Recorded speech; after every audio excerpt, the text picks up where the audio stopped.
શું તમે ક્યારેય વિચાર્યું છે કે આપણા ફોન નંબરમાં 10 ડિજિટ જ કેમ હોય છે?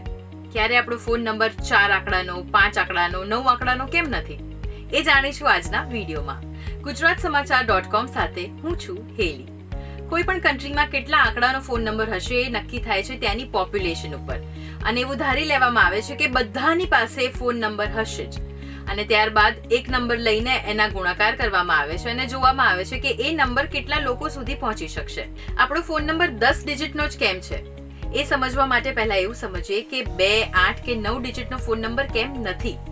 તો સપોઝ આપણે કરીએ કે 2 આંકડાનો ફોન નંબર હોય તો આપણને મળશે ટોટલ 10 સિંગલ ડિજિટ.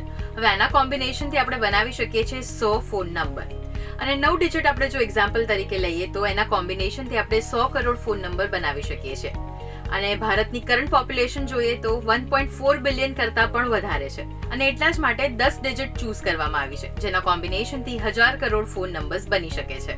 જેમ આપણા બધાના નામનો એક મતલબ હોય છે, એવી જ રીતે આપણા જે ફોન નંબર્સ છે એની 10 ડિજિટ એનો પણ એક મતલબ હોય છે. આગળની સૌથી પહેલી 2 ડિજિટ એ હોય છે એક્સેસ કોડ, વચ્ચેની 3 ડિજિટ એ હોય છે પ્રોવાઈડર કોડ, અને છેલ્લી 5 ડિજિટ એ હોય છે સબસ્ક્રાઇબર કોડ. હવે આ જે એક્સેસ કોડ છે એનો ઉપયોગ થાય છે ઓથેન્ટિકેશન માટે, ડોમેસ્ટિક અને ઇન્ટરનેશનલ કોલ્સ માટે, અને આ સિવાય પણ કન્ટ્રી કોડનો ઉપયોગ આપણે કરતા હોઈએ છીએ. તો કમેન્ટ્સમાં ચોક્કસથી જણાવજો કે કન્ટ્રી કોડ આપણો શું છે. તો આ વિડીયો જો તમને ગમ્યો હોય તો ચોક્કસથી તમારા ફ્રેન્ડ્સ અને ફેમિલીઝની સાથે શેર કરજો, અને વિડીયો કેવો લાગ્યો એ પણ કમેન્ટમાં ચોક્કસથી જણાવજો.